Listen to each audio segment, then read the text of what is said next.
Hello friends, welcome back once again. Friends, आज की class में फ्रेंड्स हम लोग चर्चा करेंगे और खास तौर से किसकी चर्चा करेंगे तो एडवर्ब की। क्योंकि अभी तक हम लोगों ने एडजेक्टिव तक देख लिया था। अगर पीछे सेशन नहीं देखे हो तो आप जो आपका इंग्लिश ग्रामर का एक प्लेलिस्ट है वहां से जाकर आप वीडियोस को देख सकते हैं और सारे वीडियोस वहां पे आपको अवेलेबल मिलेंगे। क्लियर है फ्रेंड्स? चलिए, आज हम लोग जानेंगे एडवर्ब के बारे में। किसके बारे में जानेंगे? एडवर्ब के बारे में। तो एडवर्ब क्या होता है ये समझने के लिए सीधी सी बात समझिए कि ये क्वालिफाइंग वर्ड है। जैसा एडजेक्टिव था वैसे ये क्वालिफाइंग वर्ड्स है। ये क्वालिफाई करता है, किसी को डिनोट्स करता है। ये हमें बतलाता है किसी की इंफॉर्मेशन। जैसे आपका क्या था, एडजेक्टिव जो था नाउन और प्रोनाउन की इंफॉर्मेशन में बताता था। ठीक उसी प्रकार से एडवर्ब क्या करता है कि एडवर्ब भी इंफॉर्मेशन बताता है। तो किसको बताता है? तो जरा एग्जांपल से आप समझिए और जानने की कोशिश कीजिए कि किसका किसका यह आपका इंफॉर्मेशन दे सकता है। ठीक है, जैसे देखिए, runs, run slowly, run slowly. अब इस सेंटेंस में इसमें देखिए, अगर मिनी सेंटेंस में देखिए, अगर क्लोज में देखिए तो यहाँ पे स्लोली वर्ड है कि वो धीरे धीरे दौड़ता है। तो किसे क्वालिफाई कर रहा है? रन को। अगर रन को क्वालिफाई करता है तो यहाँ पे क्या हो गया कि एक वर्ब को क्वालिफाई कर रहा है। किससे क्वालिफाई कर रहा है? वर्ब को। तो हम कह सकते हैं कि एडवर्ब किसको क्वालिफाई करेगा? तो वर्ब को क्वालिफाई करेगा। दूसरा सेंटेंस देखते हैं, वेरी टॉल। टॉल क्या है यहाँ पे हमारा? टॉल हमारा यहाँ पे एडजेक्टिव है और यहाँ पे टॉल एडजेक्टिव को क्वालिफाई कौन कर रहा है? वेरी कर रहा है। तो वेरी यहाँ पे क्या हो जाएगा? एडवर्ब होगा। वेरी क्या होगा? एडवर्ब होगा। अब इसका माने तो क्या कहता है भाई कि जो एडजेक्टिव को क्वालिफाई कर दे वो एडवर्ब। चलिए एक और देख लेते example. Fortunately, fortunately I have done this work. अब जरा ध्यान से देखें, fortunately I have done this work. तो आपका क्या हो गया कि इस I have done this work ये पूरी जो सेंटेंस है, इस सेंटेंस को एक वर्ड बताना चाहता है कि भाग्य से मैंने इसे कर लिया, ऐसा मेरा भाग्य था। तो यहां पर भी एडवर्ब हो गया। तो हम एडवर्ब को क्या कह सकते हैं कि किसी काम को करेगा और क्वालिफाई करेगा। किसे? पूरी सेंटेंस को क्वालिफाई कर सकता है। उसके बाद अगर बात करें तो ये तीन सेंटेंसेस हो गए। तीन से आपने तीन डिफिनेशन निकाले। एक तो कहेंगे कि वर्ब को क्वालिफाई करे तो, दूसरा आप कहेंगे कि भाई एडजेक्टिव को क्वालिफाई कर दे तो एडवर्ब, तीसरा कहेंगे कि सेंटेंस को क्वालिफाई कर दे तो एडवर्ब। अब एक और जरा देखिए एग्जांपल, देखिए, he runs too slowly, he runs too slowly. अब इस सेंटेंस को जरा गौर से देखिए और जरा बताइए कि यहां पे रन्स क्या है? रन्स आपका वर्ब और रन्स को मॉडिफाई कौन कर रहा है? क्वालिफाई कौन करेगा? स्लोली। तो स्लोली क्या हो गया हमारा? एडवर्ब हो गया। और इस टू किसे क्वालिफाई कर रहा है? फिर टू क्वालिफाई कर रहा है स्लोली को, और जब टू स्लोली को क्वालिफाई कर रहा है तो ये भी आपका एडवर्ब हो गया। मतलब क्या? एडवर्ब भी एडवर्ब को क्वालिफाई करेगा। मतलब क्या? हम लोगों ने इसकी डिफाइन करने के लिए हम लोगों ने एग्जाम्पल का सहारा लिया और देखा क्या कि वर्ब को क्वालिफाई कर रहा है। तो ये तो एडजेक्टिव को भी क्वालिफाई कर दे रहा है, सेंटेंस को भी क्वालिफाई कर दे रहा है, स्वयं एडवर्ब एडवर्ब को भी क्वालिफाई कर दे रहा है। मतलब हमारा डिफिनेशन क्या बनेगा? A word, a word which qualify the verbs, adjectives, sentence और अदर एडवर्ब्स। मतलब क्या कि जो शब्द किसी वर्ब की विशेषता बताए, किसी एडजेक्टिव की विशेषता बताए, किसी सेंटेंस की विशेषता बताए, सेंटेंस की विशेषता बताए, या फिर कहे तो किसी अन्य एडवर्ब की विशेषता जो बता देगा उससे ही तो हम लोग एडवर्ब कहेंगे। मतलब adverb is a word which qualifies the verbs, adjectives, sentence or other adverbs that's known as adverb. That's known as adverb. उसे ही हम लोग किस नाम से जानेंगे? adverb के नाम से जानेंगे। आशा फ्रेंड्स क्लियर हो गया होगा एडवर्ब का डिफिनेशन कि एडवर्ब किसे कहेंगे।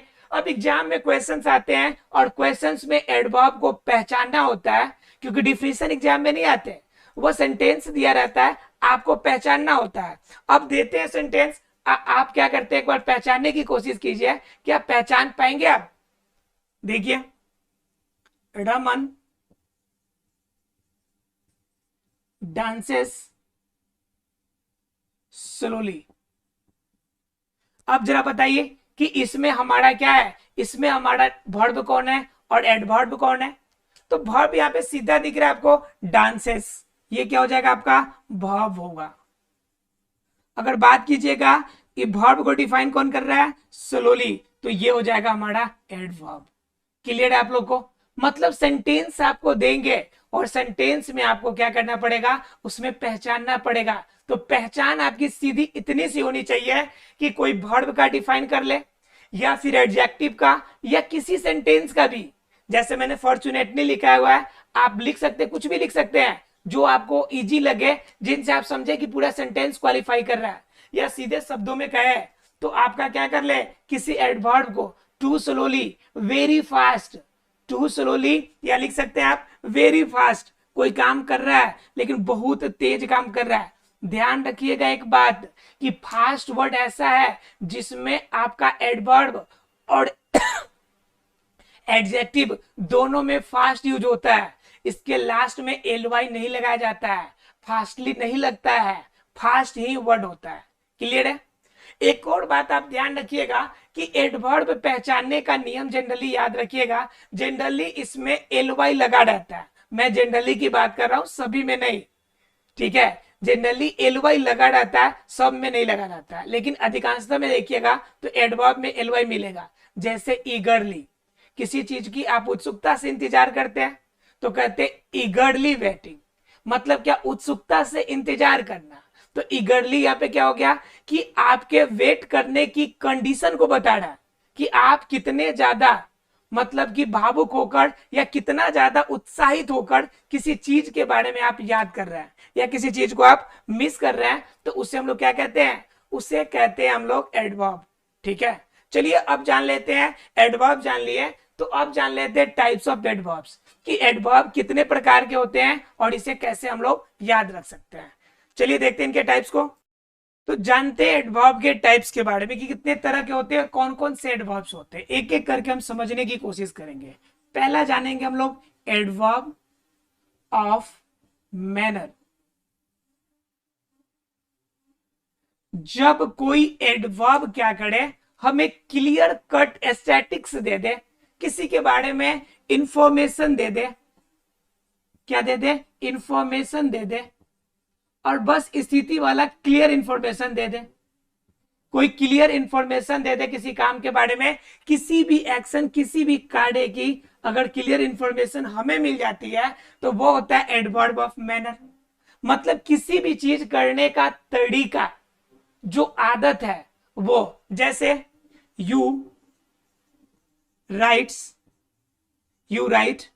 स्लोली। आप लिखते तो हैं, बहुत सुंदर लिखते हैं आप, लेकिन कैसे लिखते हैं भाई? स्लोली, धीरे धीरे लिखते हैं आप। तो ये क्या हो गया? आपका हैबिट हो गया। आपका क्या हो गया? ये हो गया आपका मैनर हो गया। तो ये जो हैबिट, ये जो मैनर है, ये कहलाएगा आपका adverb of manner. The words which qualify as a manner, as a habit, that's known as adverb. It means adverb of manner, जो आपकी आदत बन गई है। जैसे मैंने स्लोली बताया, किसी को फास्ट दौड़ने की आदत बन जाती है तो वो फास्ट क्या हो गया उसके लिए? उसके लिए एडवर्ब ऑफ मैनर हो गया। आप किसी की आदत होती है कि कोई बात क्लियर करे, बिल्कुल स्पष्ट करे, तो कोई भी बात आपको स्पष्ट कहने की आदत होती है तो क्लियरली क्या हो जाएगा? एडवर्ब ऑफ मैनर हो जाएगा। कोई बात, किसी भी रूल को फॉलो करने का, कुछ लोग बहुत ज्यादा स्ट्रिक्ट होते हैं, किसी भी रूल को स्ट्रिक्टली फॉलो करते हैं, तो यहाँ पे स्ट्रिक्टली क्या हो जाएगा? उनकी हैबिट हो जाएगी, उनकी मैनर हो जाएगी। आप क्या होते हैं कि कभी कभी ज्यादा, मतलब हैप्पीली किसी से बात करते हैं, मतलब हंस के बातें करते हैं या अच्छा बिहेवियर रखते हैं, तो ये आपकी मैनर है कि आप हमेशा क्या होते हैं, किसी से हैप्पीली बात करते हैं, खुशीपूर्वक हैप्पीली बात करते हैं। तो ये क्या हो गया, यह भी आपका एडवर्ब ऑफ मैनर हो गया। मतलब सीधे शब्दों में क्या है, एडवर्ब ऑफ मैनर मतलब आपकी आदतें, आपकी आदतें जो काम करते हैं, आपकी आचार विचार जिनका इस्तेमाल आप करते हैं, ये सभी के सभी किस में आ जाएंगे, एडवर्ब ऑफ मैनर में आ जाएंगे। क्लियर है आप लोग को। उसके बाद अगर बात करें, पहली क्वालिटी थी है किसकी, एडवर्ब की। अगर दूसरी बात कीजिएगा तो एक होता है आपका एडवर्ब ऑफ प्लेस, जगह की बात करता है कि एडवर्ब जो जगह को डिनोट करे। अब जगह कैसे डिनोट करेगा, please come here, please come here. आप किसी से रिक्वेस्ट कर रहे हैं कि यहां आइए, आप किसी को आने की रिक्वेस्ट कर रहे हैं, एक जगह स्पेस बता रहे हैं कि यहां आइए, चाहे वहां जाइए, हियर और देयर कह दीजिए। तो हियर यहां पे क्या बता रहा है कि आपके कम को क्वालिफाई कर रहा है कि आप उसे कहां आने को कह रहा है। तो यहां पे हियर जो हो गया यह प्लेस बता रहा है, और यह प्लेस जो होगा यह क्या कहलाएगा, एडवर्ब ऑफ प्लेस के नाम से जाना जाएगा। मतलब क्या, एडवर्ब ऑफ प्लेस क्या है, adverb of place is a word which denotes a specific place to qualify an other words like verb, adverb, adjective or verb, anything which qualifies by a word that's known as the adverb of place, that's known as adverb of place। उसे हम क्या कहेंगे, adverb of place के नाम से जानेंगे। Clear है। तो here क्या हो जाएगा, यहाँ पे adverb of place के नाम से हो जाएगा। दूसरी अगर बात कीजिएगा तो तीसरी होती है एडवर्ब ऑफ टाइम। तीसरी क्या बात होती है, एडवर्ब ऑफ टाइम, मतलब जो आपके समय को बताए। एडवर्ब ऑफ टाइम क्या मतलब, जिस एडवर्ब से टाइम का डिनोशन हो, टाइम को डिनोट किया जाए। जैसे अगर आपको एग्जाम में पास होना है, अच्छे नंबर लाना है, तो you have to work hard now, मतलब अभी से स्टार्ट करना पड़ेगा, एकदम अभी ही काम करना पड़ेगा, कभी भी आपको नेक्स्ट डे के लिए नहीं टालना है। मतलब क्या, you have to finish this task now, मतलब अभी ही इस काम को क्या करना पड़ेगा, फिनिश करना पड़ेगा। तो ये डिनोट कौन कर रहा है, नाउ वर्ड। नाउ हमारा टाइम बता रहा है कि कब करना है, बस अभी करना है। नाउ मतलब अभी ही करना है इस काम को, एनी हाउ अभी ही करना है। तो क्या हो गया, अभी का बता दिया। हो सकता है कोई कहते कि रिसेंटली, हाल ही में कोई काम किया है, you have completed your work recently, हाल ही में आपने काम पूरा किया है। तो रिसेंटली भी क्या हो जाएगा, एक टाइम का डिनोशन हो जाएगा। रिसेंटली आपने अभी नहीं किया। हो सकता है आप कहते हैं कि अभी नहीं करेंगे, कल करेंगे, टुमारो, तो टुमारो भी किस में आ जाएगा, आपका एडवर्ब ऑफ टाइम में आ जाएगा। आपने कल ही कर लिया यस्टरडे, ये भी इसी में आ जाएगा। मतलब क्या कि जब कभी भी आपका किसी एडवर्ब से किसी टाइम, स्पेसिफिक टाइम का डिनोशन हो, जब ये किसी टाइम को डिनोट करे, तो हम उसे क्या कहेंगे, उसे कहेंगे एडवर्ब ऑफ टाइम। क्या कहेंगे उसे, एडवर्ब ऑफ टाइम। क्लियर है फ्रेंड्स। तो एडवर्ब ऑफ टाइम क्लियर हो गया आप लोग को। अब एडवर्ब ऑफ टाइम क्लियर हो गया, तब जानते हैं हम लोग इसके चौथे पार्ट के बारे में कि चौथा पार्ट कौन सा है। तो यहां पे लिख दिया आप लोग को, यहां पे तो देखिए क्या जानना है आपको, एडवर्ब ऑफ फ्रीक्वेंटली या फ्रीक्वेंसी कह लीजिए आप। ये कितना नंबर है, फोर्थ नंबर है, एडवर्ब ऑफ फ्रीक्वेंसी। फ्रीक्वेंसी का मतलब क्या होता है कि कितने बार में रिपीट हो रहा है, कितना ज्यादा फ्रीक्वेंट है। जैसे मैं एक बार में आपका इस कॉर्नर से इस कॉर्नर तक आ सकता हूं 1 सेकेंड में, तो ये क्या हो गया, हमारी फ्रीक्वेंसी हो गया कि प्रति सेकेंड में मैं मूव कर सकता हूं। कुछ लोग होते हैं कि आपसे मिलने के लिए हफ्ता में 1 बार आते हैं, तो आपसे हफ्ता में 1 बार किसी से, जैसे मान लीजिए कोई आपका बेस्ट फ्रेंड होगा, द बेस्ट फ्रेंड, जिसका आपने मान लीजिए मिलने का वादा किया होगा सैटरडे संडे को, या जब कभी मिलने का मन किया होगा आपका, ठीक है। या कोई फ्रेंड होगा, कोई सहेली होगा, कोई दोस्त होगा आपका, जिससे आप डेली मिलते होंगे। तो यहाँ पे daily you meets with your friends daily, आप अपने दोस्त से रोज मिलते हैं। तो ये फ्रीक्वेंसी हो गया कि प्रत्येक दिन आपका मिलना। तो प्रत्येक दिन क्या कर रहा है, फ्रीक्वेंसी बता रहा है कि कितने दिन पर आपका मिलना रिपीट होता है। तो एक दिन के बाद दूसरे दिन फिर मिलेंगे, दूसरे दिन के बाद फिर तीसरे दिन मिलेंगे। तो ये क्या बताता है, आपका फ्रीक्वेंसी बताता है कि कितने दिनों बाद मिलेंगे। कुछ लोग होंगे 2 बार मिलेंगे, कुछ लोग होते हैं कि वीकली मिलते हैं। तो वीकली क्या हो गया, फ्रीक्वेंसी हो गया कि हफ्ता में 1 बार किसी कार्य का होना। कुछ लोग होते हैं किसी काम को क्या करते हैं, मंथ में 1 बार करते हैं, तो उसे क्या कहते हैं, मंथली कहते हैं। कुछ लोग क्या करते हैं, साल में 1 बार मिलते हैं, तो अर्ली कहते हैं। और कुछ लोग क्या होता है कि लाइफ टाइम में 1 बार मिलते हैं पूरी जिंदगी में, तो वह आपका लाइफ टाइम का ही होगा, सिंगल ही होगा, उसका फ्रीक्वेंसी नहीं होगा। क्लियर है आप लोग को। तो एडवर्ब ऑफ फ्रीक्वेंसी में क्या हो जाएगा, कोई काम आप डेली करते हैं, ये भी हो जाएगा। कोई काम वीकली कर रहे हैं भाई, ये भी हो जाएगा। कोई काम मंथली कर रहा है, तो ये भी हो जाएगा। बात समझ में आ रही है आप लोग को। यानी adverb of frequency denotes that on how much time it be repeated. मतलब क्या, हमें फ्रीक्वेंसी ये बताएगी कि कितने दिनों के बाद वर्ड का रेपिटेशन होगा। Word repetition that means your way, आपका तरीका, जिस तरीका से आप कामों को दोहराएंगे, जिस समय में कार्यों को दोहराएंगे, वही आपका एडवर्ब ऑफ फ्रीक्वेंसी के नाम से जाना जाएगा। क्लियर है आप लोग को एडवर्ब ऑफ फ्रीक्वेंसी। अगर ये क्लियर है तो देखते हैं हम लोग आगे वाला। अब देख लेते हैं इसके 5th पार्ट को। और 5वां पार्ट जो हमारा कहता है, अर्थात कि 5th पार्ट इसका जो कहता है एडवर्ब का, वो क्या होता है कि हमें लिमिटेशन बताता है कि एडवर्ब का लिमिटेशन कितनी है, मतलब रेंज बताता है। क्या बताता है, हमें रेंज बताता है। किसकी रेंज बताता है, तो एडवर्ब की। ये रेंज बताएगा कि कितना दूर तक हमारा एडवर्ब का रेंज है। मतलब क्या कि क्वांटिटी को बताएगा। किसकी बताएगा, किसको बताएगा, क्वांटिटी को बताएगा या रेंज को बताएगा। तो उससे हम लोग क्या कहेंगे, एडवर्ब ऑफ रेंज और एडवर्ब ऑफ क्वांटिटी। अब सोच रहे होंगे कि एडवर्ब ऑफ क्वांटिटी कैसे होगा, जरा समझिए। You complete your task, I complete है तो माई लिखना पड़ेगा, योर नहीं होगा। आई कंप्लीट माई टास्क इंटायरली। अब जरा सोचिए इसका मतलब क्या हुआ कि मैंने अपने पूरे काम को समाप्त कर दिया। इस काम को, इस टास्क को मैंने पूरा समाप्त कर दिया, मतलब पूरा कंप्लीट, कुछ भी खाली नहीं बचा। यही मैं लिख सकता था कि मैंने टास्क को पार्शियली कंप्लीट किया, पार्शियली हमने कंप्लीट किया। तो क्या हो जाएगा कि पार्शियल रूप में हमने कम किया है, कुछ किया है, कम काम किया है, पूरा कंप्लीट नहीं किया है। तो यह भी क्या हो जाएगा, एक हिस्सा बताएगा कि कितना आपने किया है काम। तो इंटायरली हो गया, पार्शियली हो गया, लिटिल बिट हो गया। मतलब जिस चीज से हमें क्वांटिटी मालूम चले या किसी भी चीज का रेंज मालूम चले, जिस एडवर्ब से, उसे कहेंगे हम लोग एडवर्ब ऑफ रेंज और एडवर्ब ऑफ क्वांटिटी।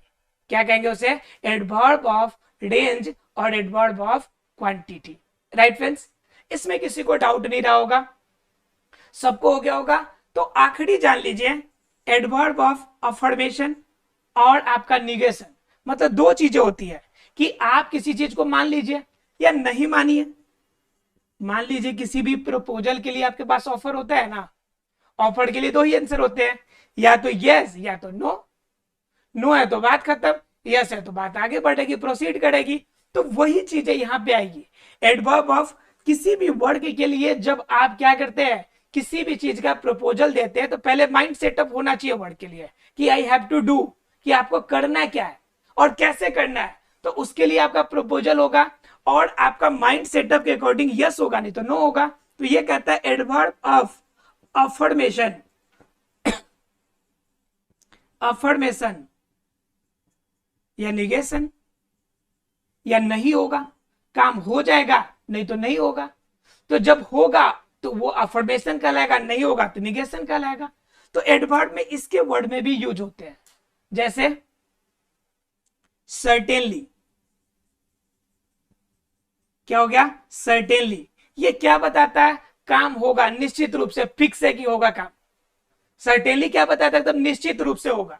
तो सर्टेनली क्या हो गया? आपका पॉजिटिव चीजें हो गया। अब वही कहते हैं कि नेवर नॉट, कोई क्या कहते हैं? नॉट कह दे, कोई कहते हैं नेवर। तो इसका मतलब क्या हो गया कि भाई मामला निगेटिव है, ये कभी नहीं हो सकता। इस बात को भूल जाने में भलाई है। तो यहाँ पे नॉट जो है और जो नेवर वर्ड है, ये हमें क्या बताता है? निगेशन को बताता है। और अफर्मेशन को क्या बताता है? सर्टेनली। तो ये जब भी किसी भी एडवर्ब से किसी भी अफर्मेशन यानी निगेटिव और पॉजिटिव एस्पेक्ट से निकल के आए, तो उससे हम लोग एडवर्ब ऑफ अफर्मेशन और निगेशन के नाम से जानेंगे। आशा है फ्रेंड्स मैंने आपको एडवर्ब की कॉन्सेप्ट क्लियर कर दी होगी। अगर फिर भी कोई डाउट आपका रह जा रहा हो तो आप हमें कमेंट सेक्शन में जरूर बताएंगे, क्योंकि आपका फीडबैक हमारे लिए वैल्यूएबल होगा। Thank you very much friends.